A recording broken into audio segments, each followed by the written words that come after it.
All right, these are going to be my recaps for the game one of the second round of the NBA playoffs. We're going to do game two of the Minnesota and Denver Nuggets series, but every other game is going to be the game one recaps here. So let's get started.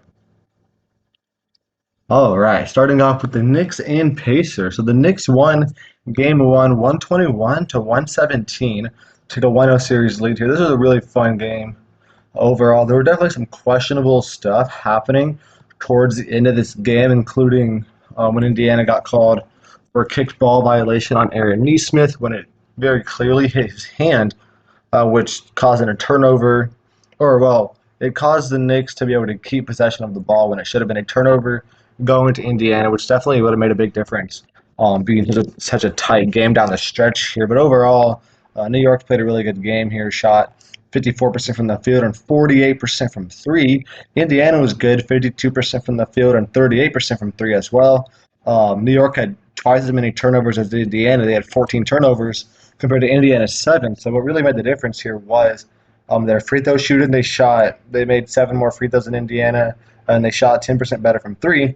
So doing all that definitely gives New York here, a good shot of winning the game when you're going to shoot more free throws and shoot better from three, even though they did have 7 more turnovers in this game. But overall here for New York, Jalen Brunson was a dog. He's put up 40 points in 4 straight playoff games. Absolutely insane. 43 points, 6 boards, 6 assists. He is very clearly becoming one of the best players in the NBA, potentially a top 10 player right now. Dante DiVincenzo, was also amazing in this game. 25 points, 5 and 9 from three. Josh Hart was doing Josh Hart things, played all 48 minutes this game. 24 points, 13 boards, 8 assists, pretty efficiently as well. He's been amazing throughout this playoff run as well.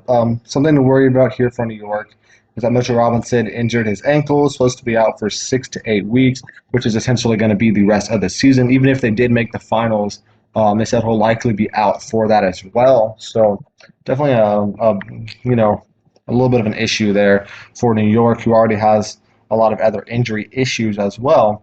And now losing Mitchell Robinson for the rest of the season is going to lead to some more Precious Achiuwa minutes probably, but they've been heavy loading their starters anyway, so Hartenstein maybe just be getting 40-plus minutes a game now. But overall, yeah, good game here for New York. Indiana, didn't play bad at all. Tyrese Halliburton only had 6 points on 2 of 6 shots, though, so we'd like to see him shoot more. He has not really shot a whole lot in this playoffs, which is kind of concerning.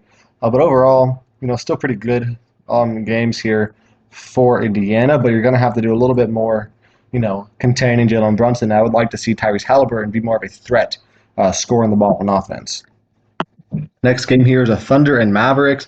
Thunder dominated this game, won 117 to 95 here. Not exactly a close game here. Dominated basically throughout the entirety of this game. The first quarter was pretty close. They started out really good, but then they made it, Dallas made it closer. And the first half was ultimately a pretty close game. It was only a 10-point game going into the fourth quarter, and they ended up winning that by 12. But it did feel like they were in control for the majority of this game, even if the score was fairly close. They shot 45% from the field and 46% from three, while Dallas shot a measly 39% from the field and only 34% on threes, while also having 15 turnovers compared to OKC's 9. So something for Dallas to worry about here. Obviously their efficiency in turnovers, but also Luka Doncic. 19 points this game on 6 and 19 shooting. He has not particularly been very good this playoffs. He's only shooting just under 40% from the field and only 23% from three in this playoff run. Definitely a cause for concern there for Luka Doncic, as well as averaging, 4 turnovers a game, which isn't horrible, but would like to see that number down a little bit. But he's going to have to step up if they want to be able to win this series here versus OKC. Now for OKC in this game, Shai Gilgeous-Alexander was doing a lot better. He had 29, 9, and 9, so just short there of a 30-point triple-double. Very good performance from him. 8 and 19 shooting isn't great, but you'll take it if he's going to be your leading scorer. And that 8 and 19 isn't horrible. Better than Luka's 6 and 19 for sure. They also have a lot of great supporting players here. Jalen Williams with 18 points, Chet Holmgren with 19 points, 2 steals and 3 blocks. He was amazing on both sides of the ball in this game. Aaron Wiggins off the bench had 16 points in only 22 minutes, so he was doing really, really good as well. OKC definitely looks like the better team on both sides of the ball. Luka's going to have to step up a lot if they want to have a chance of winning this series. Next up here is the Celtics and Cavs. So this game, Boston did start out the gates really, really hot. Cavs made it a competitive first quarter, and first half was mostly competitive, only down by 10 points. They're going into halftime, so they're feeling really good about themselves there. But the second half was not kind to them. They were down 15 going into the fourth, and at that point, we already basically knew it was over. I mean, we basically knew this was over, as soon as Boston made their run at the very beginning of the game, because Cleveland kept up with them for a little bit, but ultimately Cleveland could not keep up with them for very long. They only shot 41% from the field and 26% on threes. Not a recipe for success. Definitely considering Boston shot 49% from the field and 39% on threes. Definitely not a good look there for Cleveland. You got to be able to shoot better than 26% on threes if they want a single shot of winning this series. Donovan Mitchell was good, 33 points, pretty efficiently. Darius Garland had 14 points. He was okay efficiency-wise. Evan Mobley was good, 17 and 13, but they got to get more help out of anybody else. Max Strus was 2 of 8. Okoro was 4 of 11. Karis LeVert was 2 of 6. Sam Merrill was 0 of 5.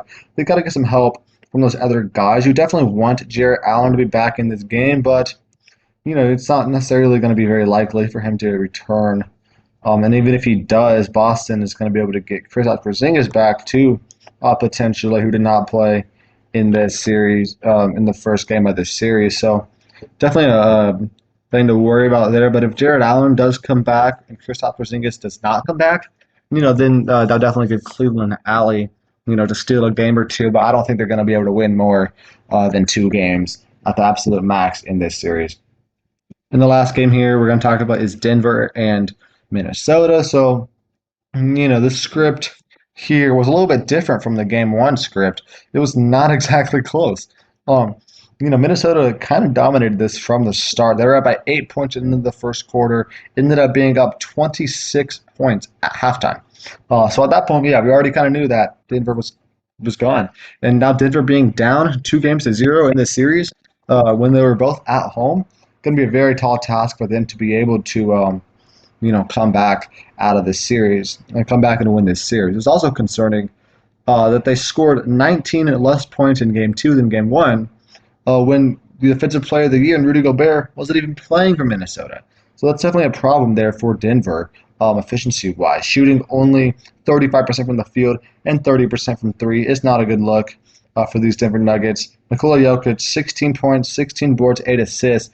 Isn't a bad stat line, but 5 of 13 shooting for one of the best players in the league is atrocious. Jamal Murray shot 3 of 18 from the field here, channeling his inner D'Angelo Russell. Kind of disappointed to see there. Michael Porter, 4 of 12, 1 for 7 on 3.